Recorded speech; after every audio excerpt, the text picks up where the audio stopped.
Now the serpent was more crafty than any other beast of the field that the Lord God had made. He said to the woman, "Did God actually say you shall not eat of any tree in the garden?" And the woman said to the serpent, "We may eat of the fruit of the trees in the garden, but God said, you shall not eat of the fruit of the tree that is in the midst of the garden, neither shall you touch it, lest you die." But the serpent said to the woman, "You will not surely die, for God knows that when you eat of it, your eyes will be opened, and you will be like God, now knowing good and evil." So when the woman saw that the tree was good for food, and that it was a delight to the eyes, and that the tree was to be desired to make one wise, she took of its fruit and ate. And she also gave some to her husband, who was with her, and he ate. Then the eyes of both were opened, and they knew that they were naked. And they sewed fig leaves together and made themselves loincloths. And they heard the sound of the Lord God walking in the garden in the cool of the day. And the man and his wife hid themselves from the presence of the Lord God among the trees of the garden. But the Lord God called to the man and said to him, "Where are you?" And he said, "I heard the sound of you in the garden, and I was afraid, because I was naked, and I hid myself." And he said, "Who told you you were naked?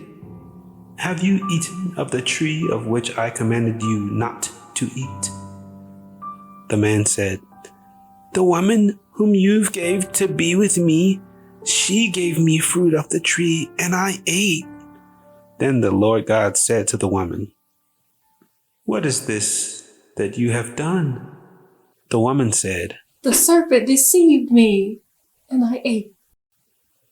The Lord God said to the serpent, "Because you have done this, cursed are you above all livestock, and above all the beasts of the field. On your belly you shall go, and dust you shall eat all the days of your life. I will put enmity between you and the woman, and between your offspring and her offspring. He shall bruise your hand, and you shall bruise his heel." To the woman he said, "I will surely multiply your pain in childbearing. In pain you shall bring forth children. Your desire shall be contrary to your husband, but he shall rule over you." And to Adam he said, "Because you have listened to the voice of your wife, and have eaten the tree of which I commanded you, you shall not eat of it. Cursed is the ground because of you. In pain you shall eat of it all the days of your life. Thorns and thistles it shall bring forth for you, and you shall eat the plants of the field. By the sweat of your face you shall eat bread till you return to the ground. For out of it you were taken, for you are dust, and to dust you shall return." The man called his wife's name Eve, because she was the mother of all living. And the Lord God made for Adam and for his wife garments of skin and clothed them. Then the Lord God said, "Behold, the man has become like one of us in knowing good and evil. Now, lest he reach out his hand and take also the tree of life and eat, and live forever."